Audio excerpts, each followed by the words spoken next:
हे आपल्या खुसखुशीत कापण्या तयार झालेले आहेत बघा. आतून अशा पोकळ खुसखुशीत एकदम. आषाढ महिना सुरू झाला की आतुरता असते ते आपल्याला पंढरीच्या वारीची आणि घरोघरी तळल्या जाणाऱ्या खुसखुशीत खमंग गव्हाच्या कापण्यांची. तर मग कापण्या म्हटले की कधी चिवट होतात, कधी वातड होतात, तर बऱ्याचदा कडकही होतात. तर ते खुसखुशीत वातड कडक न होण्याची योग्य प्रमाण आणि अगदी सोपी पद्धत बघणार आहोत. तर चला पाहूया रेसिपी. नमस्कार मंडळी, मी रश्मी किचन मध्ये तुमचं खूप खूप स्वागत आहे. तर सुरुवात करूया. आम्ही गूळ घेतलेला आहे. गूळ घेतला 1 कप. आपण गूळ ज्या मापाने घेऊ त्याच मापाने सर्व साहित्य घ्यायचंय. आता गूळ 1 कप आहे तर मी याच्यात पाऊण कप पाणी घेते. हे चांगलं आता मी गरम करायला ठेवते. फक्त गरम करून घ्यायचं आहे, आपल्याला पाणी उकळायचं वगैरे काही नाही. गूळ वितळेपर्यंत पाणी गरम करून घेते. गरम पाणी घेतलंय, त्याच्यात फक्त असं गूळ वितळून घ्यायचा. ते गूळ वितळलाय, हे आता आपण थंड करायला बाजूला ठेवूया. तोपर्यंत बाकीची तयारी करू. 2 कप आपण गव्हाचं पीठ घ्यायचंय. त्याला हा दुसरा कप. एका कपाला 2 चमचे असं बेसन, म्हणजे आपण 4 चमचे बेसन टाकणार आहोत. हा पोहे खायचा चमचा असतो, तो चमच्याने 4 चमचे बेसन घेतलेले आहे. आता हे चांगलं असं मिक्स करून घेते. थोडंसं चिमूटभर मीठ टाकून घेते. सुंठ पावडर घेतला 1 चमचा. ही वेलची जायफळ पावडर घेतली मी. आता ह्याच्यामध्ये तुम्हाला हवे असेल तर बडीशेपची पावडर पण टाकू शकता. हे चांगलं परत एकदा असं मिक्स करून घेऊया. हे मिक्स करून घेतलं. आता त्याच्यामध्ये आपण तूप टाकायचं आहे. हे तूप मी गरम केलेलं नाहीये, तसंच टाकते. तर हे आपण 2.5 वाटी घेतलं होतं, म्हणजे 2 वाटी गहू पीठ आणि अर्धा वाटी जवळजवळ बेसन पीठ. तर त्याच्यासाठी 2.5 चमचे मी तूप टाकून घेते.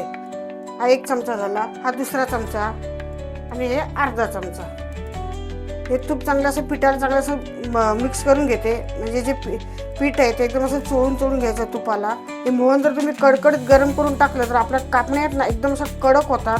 खुसखुशीत हवे असतील तर गरम न करता मोहन टाकायचं. बघा हे पीठ चांगलं असं मोहन आहे हे आपलं बरोबर झालेलं आहे. हे बघा पिठाचा असा गोळा तयार होतोय. आणि गोळा इतपत तयार झाला म्हणजे आपलं पिठाचं मोहन बरोबर झालेलं आहे. आता आपण ह्याच्यामध्ये जे गुळाचं पाणी गरम करून घेतलं होतं ते थंड झालेलं आहे. आता ते टाकून घ्यायचं. पण मी ते असं गाळून टाकणार आहे. थोडं टाकायचं पाणी. पाणी आहे ना ते एकदम थंड होऊ द्यायचं. थोडं अजून मी पाणी टाकून घेते. पाणी अगदी थोडं टाकायचं, कारण आपल्याला हे पीठ एकदम पातळ असं होऊ द्यायचं नाही. कारण आपण याच्यामध्ये गूळ टाकलेलं आहे, तूप टाकलेलं आहे. हे पीठ चांगलं असं मळून झालेलं आहे फार. आता आपण त्याचे 2 गोळे करून घेतोय आणि ताबडतोब आपण हे लाटायला घ्यायचे. कारण आपण याच्यामध्ये गूळ आणि तूप आहे त्याच्यामुळे पीठ सैल व्हायची शक्यता जास्त असते. म्हणून आता पटकन लाटून घेऊया. हा एक गोळा घेतलाय मी. आता मी हा लाटून घेते.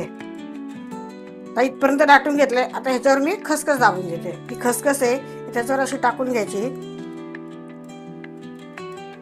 त्याच्यावर असं लाटणे फिरून घ्यायचं म्हणजे खसखस दबली जाते.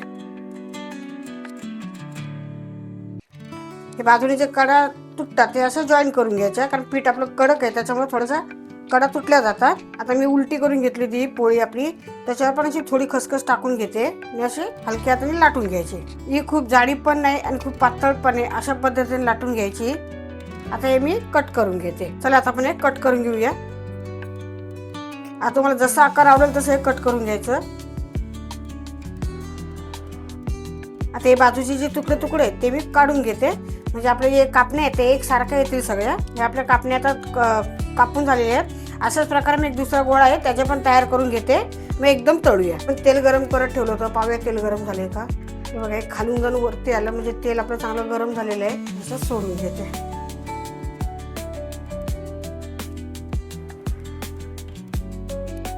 हे सोडून घेतल्यानंतर गॅस मध्यम करायचा, कारण आपण गूळ घातलेला आहे. आता आतून तर कच्च्या राहतील आणि वरतून एकदम लाल लाल होतील. उलट्या पलट्या करून आपल्या कापण्या आता तळून झालेले आहेत. दोन्ही कडनं कलर आधी व्यवस्थित आलेले आहे. हे पहा व्यवस्थित आपल्या तळून झाले. आता हे मी काढून घेते आणि बाकीचे असं सर्व तळून घेते. हे आपण चाळणीत काढून घेतलेले आहेत. आता आपण अशा दुसऱ्या तळून घेते मी.